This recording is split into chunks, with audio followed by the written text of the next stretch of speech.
1 யோவான் 4ஆம் அதிகாரம் 8ஆவது வசனத்திலே ஒரு காரியங்கள் சொல்லப்படுகிறது. அன்பில்லாதவன் தேவனை அறியான், தேவன் அன்பாகவே இருக்கிறார். இந்த உலகத்திலே அன்பு என்று ஒரு பெரிய பொக்கிஷத்தை ஆண்டவராகிய இயேசு கிறிஸ்து நமக்காக வைத்திருக்கிறார். என்ன என்றால் அது உயர்ந்த ஒரு இடத்துல இருக்கக்கூடிய ஒரு அன்பு. அந்த அன்பு இல்லாதவன் தேவனை அறியான். தேவனை அறிய வேண்டும் என்று சொன்னாலே அதற்கு அன்பு தேவைப்படுகிறது.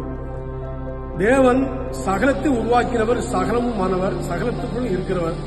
அவரை நாம் கண்டுகொள்ள வேண்டும், இல்லாவிட்டால் அவரை அண்டிக் கொள்ள வேண்டும், இல்லாவிட்டால் அவரை நாம் கவனிக்க வேண்டும் என்று சொன்னால் நமக்குள் தேவைப்படுகிறது அன்பு. அந்த அன்பு உயர்ந்த ஒன்று. எப்படி அவரை கண்டுகொள்ள நமக்கு அன்பு தேவைப்படுகிறது? அந்த அன்பான ஆண்டவராக இயேசு கிறிஸ்து தன்னையே நமக்காக கொடுத்திருக்கிறார். அவரை நாம் அண்டிக் கொள்ளும் போது நமக்குள்ளும் அன்பு இருக்கிறது. இந்த அன்பை அறிந்த அன்புக்குரியவர் திருவள்ளுவர் சொல்கிறார், அன்பில்லார் எல்லாம் தமக்குரியர், அன்புடையார் என்பும் உரிய பிறர்க்கே என்று சொல்கிறார். திருவள்ளுவர் ஆண்டவராகிய சர்வ வல்லமையுள்ள இயேசு கிறிஸ்துவை அறிந்திருக்கிறார், ருசித்திருக்கிறார், அவருடைய அன்பை பெற்றிருக்கிறார்.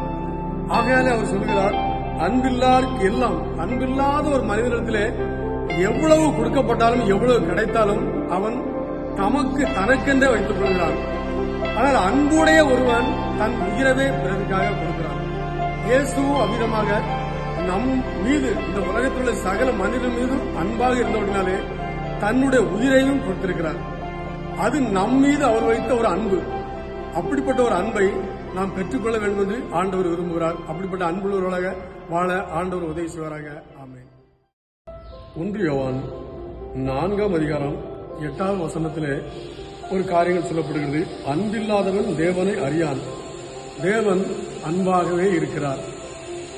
இந்த உலகத்திலே அன்பு என்று ஒரு பெரிய பொக்கிஷத்தை ஆண்டவராகிய இயேசு கிறிஸ்து நமக்காக வைத்திருக்கிறார்.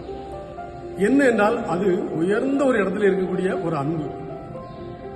அந்த அன்பு இல்லாதவன் தேவனை அறியான். தேவனை அறிய வேண்டும் என்று சொன்னாலே அதற்கு அன்பு தேவைப்படுகிறது.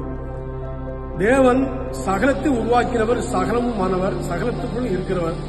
அவரை நாம் கண்டுகொள்ள வேண்டும், இல்லாவிட்டால் அவரை அண்டிக் கொள்ள வேண்டும், இல்லாவிட்டால் அவரை நாம் கவனிக்க வேண்டும் என்று சொன்னால் நமக்குள் தேவைப்படுகிறது அன்பு.